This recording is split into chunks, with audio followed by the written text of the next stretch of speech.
Hello friends, welcome to Syed EH all in one classes.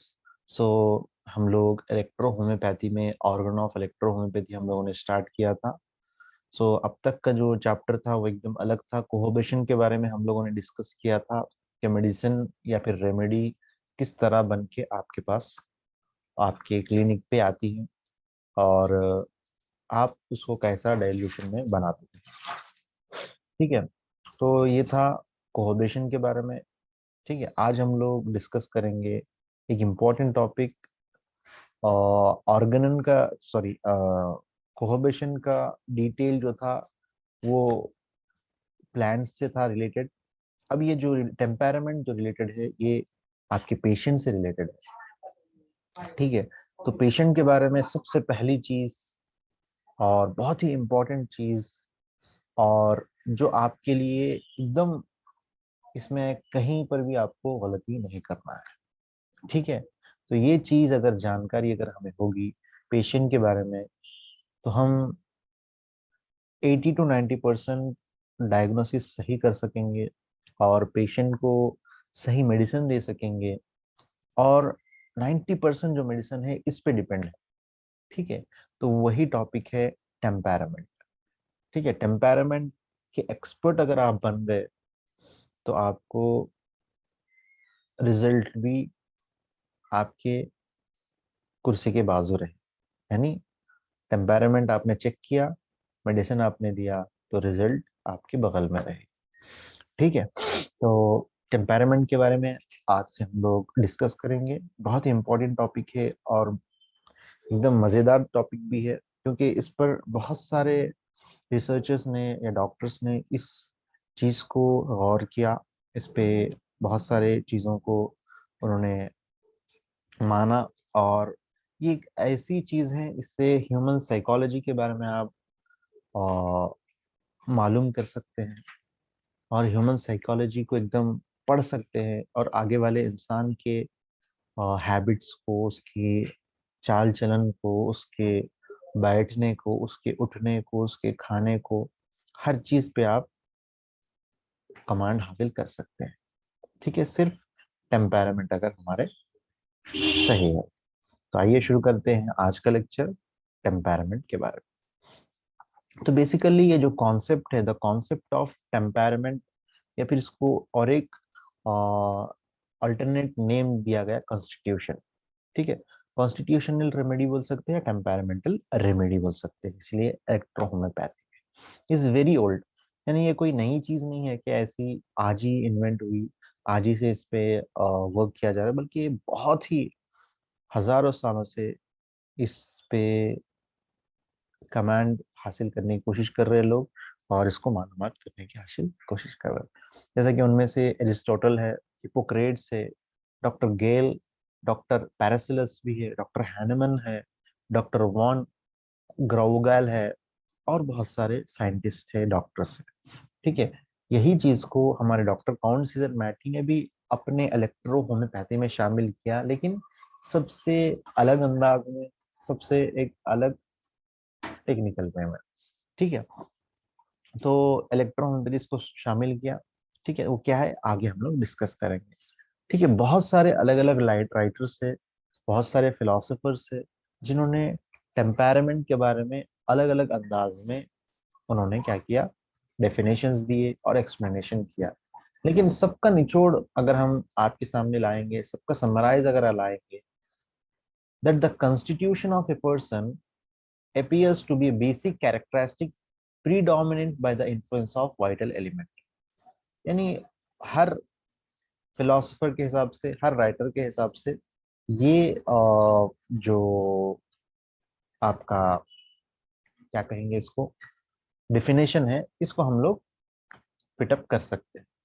ठीक है, इसका मतलब ये हुआ कि हर वो शख्स, उसकी जो बेसिक कैरेक्टरिस्टिक है, जैसा कि बात करना, कैरेक्टर, बात करना, चाल, बैठना, उठना, उसके नए नक्श किस तरह दिखता है वो, ठीक है, क्या पसंद है, क्या खाता है, ठीक है, इस चीज का प्रीडोमिनेंट हो जाना, कोई एक वाइटल एलिमेंट हर एक अब राइटर उसको अलग अलग डिफाइन करेगा। तो वो वाइटल एलिमेंट जो अलग अलग फिलोसोफर उसको डिफाइन करते हैं, उस वाइटल एलिमेंट का प्रीडोमिनेंस होना, वो डोमिनेंस की वजह से वो चीज आपके बॉडी पे इन्फ्लुएंस होगी, वो अपियर होगी। इसको कहेंगे हम टेम्परामेंट। ठीक है, अब हम डिटेल में जाएंगे, लेकिन ये पूरों के पॉइंट ऑफ व्यू से मैं इस डेफिनेशन को समझा रहा हूँ। ठीक है, इलेक्ट्रोहोम्योपैथी के पॉइंट ऑफ व्यू से लेंगे तो हम बॉडी में लिम्फ और ब्लड, कोई एक वाइटल फ्लूइड का प्रीडोमिनेंट होना या उसकी डोमिनेंसी ज्यादा होना, जिसकी वजह से उसी के कैरेक्टर्स बॉडी से झलके, तो इसको हम कहेंगे टेम्परामेंट। ठीक है, ये कोई ऐसी चीज नहीं है कि बल्कि हम हर हर नेचर के हर चीज में देख सकते हैं टेम्परामेंट। जैसे आप मिसाल के तौर पर ले लीजिए द मदर अर्थ ऑफ, ठीक है, मदर अर्थ यानी हमारी जो धरती है उसका एग्जाम्पल ले लीजिए कि हर इलाके की मिट्टी अलग, हर इलाके की उसके अंदर पाए जाने वाले जो सॉइल्स है वो अलग है।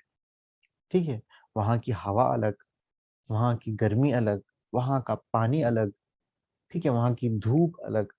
यानी टेम्परामेंट आप नेचर में भी देख सकते हैं, प्लांट्स में देख सकते हैं। तो ये चीज ऐसी है, जो भी वाइटल एलिमेंट उनमें ज्यादा इन्फ्लुएंस करेगा तो वो चीज निक के आएगी। ठीक है, ये चीज बहुत सारी चीजों में देख सकते हैं आप लोग उसको, और यहाँ पे पढ़ सकते हैं। इसी तरह, तो इसी तरह इंसान के अंदर भी ये चीज पाई जाती है। इंसान अगर, हाँ, दूसरी चीज मैं आपको बताना चाहता हूँ कि जैसा कि जमीन, जहाँ के रहने वाले इलाके वाले लोग, तो रहने का जो इलाका है, एनवायरनमेंट है, वो भी असर करता है इंसान के टेम्परामेंट के लिए। ठीक है, तो ये सब चीजों को देखकर हमारे डॉक्टर काउन सीजर मैटी साहब ने ये भी अंदाजा लगाया कि टेम्परामेंट के अंदर जो वाइटल एलिमेंट्स थे उसकी बेस 3 रखी। ठीक है, बेस 3 रखी, या तो लिम्फेटिक होगा, या फिर सेंगोइन होगा, या फिर मिक्सड होगा। ठीक है, इन तीनों में से कोई एक अगर डोमिनेंट होगा, मैं तो मानी मेरा अगर टेम्परामेंट सेंगोइन है, सेंगोइन टेम्परामेंट अगर स्टेबल होगा तो मुझे कोई डिसीज नहीं होगी। मेरे सेंगोइन में अगर बढ़ोतरी होगी, उसके अंदर डोमिनेंसी बढ़ जाएगी, तो मुझे सेंगोइन टेम्परामेंट की वजह से, मेरी डोमिनेंसी बढ़ने की वजह से, मैं उन बीमारियों में पड़ूंगा जो सेंगोइन टेम्परामेंट के हो सकती है। ठीक है, तो इस टेम्परामेंट से जो बिलोंग करता है, तो उस टेम्परामेंट के इंक्रीज होने से या फिर उसके चेंजेस आने से, उसके अंदर डोमिनेंसी आने की वजह से, ठीक है, बढ़ने की वजह से, ठीक है, तो उसके अंदर पेशेंट को उसी तरह की बीमारियां हम देखेंगे। जैसा कि आप, हमने कहा था कि ये बहुत सालों से चला हुआ आ रहा है, और ये कोई नई चीज नहीं। जैसा कि आयुर्वेदा है, आयुर्वेदा में भी टेम्परामेंट है, जिसको कहेंगे दोषा। दोषा या त्रिदोषा, त्रिदोषा, 3 कॉन्स्टिट्यूशंस, जैसा कि वायु, पित्ता, काफा। वायु पित्ता, काफा, इसी को हम वाइंड या फिर विंड, बाइल एंड वाटर कहते हैं।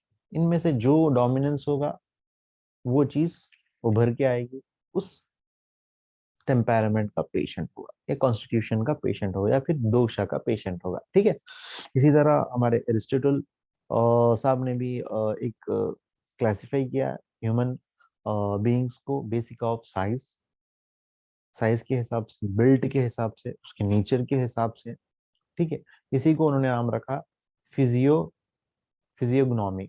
ठीक है, इसी तरह हिपोक्रेट्स ने भी एक नाम दिया इसको, नौरा मेडिकेट्रिक्स।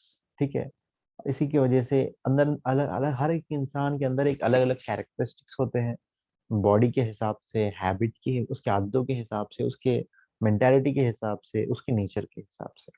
इसी तरह डॉक्टर गैलन, ठीक, इन्होंने भी इंसानों को 5 हिस्सों में बांटा, सेंग्वाइन, बाइलियस, फ्लेगमेटिक, नर्वस एंड मेलनकोलिक। इसी तरह पैरासिलस ने भी, ठीक है, डॉक्टर हैनेमन साहब ने भी अपनी किताब में लिखा मैट्रिया मेडिका पूरा ऑर्गन एंड क्रॉनिक डिसीज में, कि लिखा कि इंसान human being into three parts, तीन हिस्सों में इन्होंने भी तकसीम किया, इसका नाम दिया इन्होंने माइजम, ठीक है, माइजम प्रेजेंटेड इन देम, वो कैसे, सोरा, सिफिलिस एंड साइकोसिस, ठीक है। तो इसी तरह वॉन ग्राउगॉल, ये भी एक साइंटिस्ट गुजरे हैं, इन्होंने भी कॉन्स्टिट्यूशन को तीन हिस्सों में बांटा।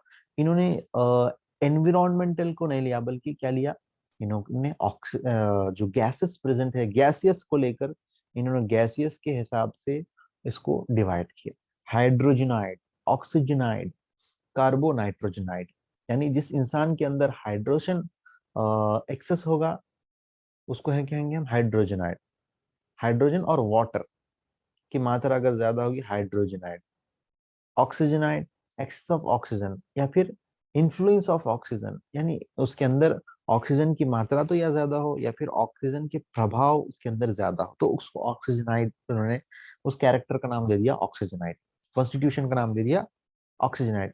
या दोनों जिसके अंदर कार्बन और नाइट्रोजन दोनों हो उसको कार्बोनाइट्रोजनाइड, ठीक है। तो इन्होंने गैसेस के हिसाब से कॉन्स्टिट्यूशन बनाकर उन्होंने ये काम किया, ठीक है। अब आइए इलेक्ट्रोहोम्योपैथी। इलेक्ट्रोहोम्योपैथी में हम लोगों ने फिजियोलॉजिकल या फिर फिजियोलॉजी के हिसाब से हम लोगों ने टेम्पैरामेंट की तकसीम की, ये बात कही जाती है, ठीक है। जैसा कि पेशेंट सॉरी कलरिंग क्या है, फंक्शन क्या है उसका, उसका सर्कुलेशन क्या है, लिम्फ प्रभाव है या फिर ब्लड प्रभाव है, उसका एलिमिनेशन किस तरह है, रेस्पिरेशन किस तरह है, उसका मेंटल एबिलिटी क्या है, और एनवायरनमेंट क्या है उसका, ये सब चीजों को देखकर उसको हम लोगों ने उसका एक कॉन्स्टिट्यूशन रखा, ठीक है। यहाँ पर बताया गया कि हमारा जो फिजियोलॉजी है या फिर फिलॉसफी है, बेसिक फिलॉसफी यही है कि ब्लड एंड लिम्फ अगर अच्छे हो गए तो आप अच्छे हैं, ब्लड एंड लिम्फ में कोई भी खराब होगा तो आपकी बॉडी डिसीज में। तो इसी फिजियोलॉजी को रखकर डॉक्टर काउंट सीजर मैटी ने भी टेम्पैरामेंट को बहुत बारीकी से बनाया, और उस बात को हम 100% सही समझते हैं कि उन्होंने लिम्फेटिक टेम्पैरामेंट, लिम्फ के कनेक्शन से बनाया, सेंगोइन टेम्पैरामेंट को उन्होंने ब्लड के कनेक्शन से बनाया, मिक्स्ड को या तो लिम्फेटिक या फिर दोनों में से कोई डोमिनेंस हो सकती है या फिर दोनों बराबर भी हो सकते हैं, ठीक है। इसको मिक्स्ड में रखा उन्होंने कैटेगरी में। तो ये तीन चीजों को रखकर ये बात को करेक्ट कर दिया, ये बात को साइंटिफिकली भी प्रूफ किया कि हमारी बॉडी जो है, जो फिलॉसफी इलेक्ट्रोहोम्योपैथी की बढ़ाई हुई है उसी फिलॉसफी पे 100% फिट होती है। तो इस बात को हम देख सकते हैं इलेक्ट्रोहोम्योपैथी, ठीक है। तो इससे देखिए, this appears to follow his basic theory that all diseases are caused due to the vitation of blood and lymph or both। तो इससे अंदाजा लगा सकते हैं कि ब्लड एंड लिम्फ की खराबी से बॉडी डिसीज में जा सकता है, ठीक है। अब आप लोग और इस पे डिस्कस कर सकते हैं, ये सब बातें पुरानी ही हैं, ठीक है, जो हम देखते हुए आ रहे हैं। तो हमारा जो बेस है वो लिम्फ एंड ब्लड पे है टेम्पैरामेंट का, दूसरों का अलग अलग थ्योरी से, अलग अलग फिलोसफी से, जिसको मैं शॉर्ट शॉर्ट में आपको बताया मैंने, ताकि ये भी जानकारी अगर होगी तो डॉक्टर में बहुत बेहतर होगी। देखिए इसको, इसी को मैंने यहाँ पे बॉक्स बना के आपके सामने रखा। देखिए डॉक्टर मैटी साहब की जो है एकदम परफेक्ट सेंगोइन लिम्फेटिक मिक्स, डॉक्टर हैनेमन साहब की है सिफलाइटिक साइकोटिक सोरिक, डॉक्टर ग्राविगल की है ऑक्सीजनाइड, हाइड्रोजनाइड, कार्बन नाइट्रोजनाइड, आयुर्वेदा में वायु पित्ता काफा है, यूनानी में दमवी, बलगमी, सफरवी और सौदावी है। ये चार मिजाज है, मिजाज बोलते हैं इसको, इसको दोषा बोलते हैं, इसको इन्होंने कॉन्स्टिट्यूशन रखा, इन्होंने इसको माइजम रखा, हम इसको टेम्पैरामेंट कहेंगे। तो फ्रेंड्स ये था इंट्रोडक्शन पार्ट। अब हम लोग एक एक करके लिम्फेटिक, सेंगोइन और मिक्स्ड के बारे में जानेंगे, और क्या इसमें और कोई और फर्दर साइंटिस्ट ने कोई और डेवलपमेंट किया, या फिर इतनी ही कॉन्स्टिट्यूशन है, या फिर सॉरी इतनी ही टेम्पैरामेंट है, इसके बारे में हम लोग डिटेल में डिस्कस करेंगे आगे के लेक्चर।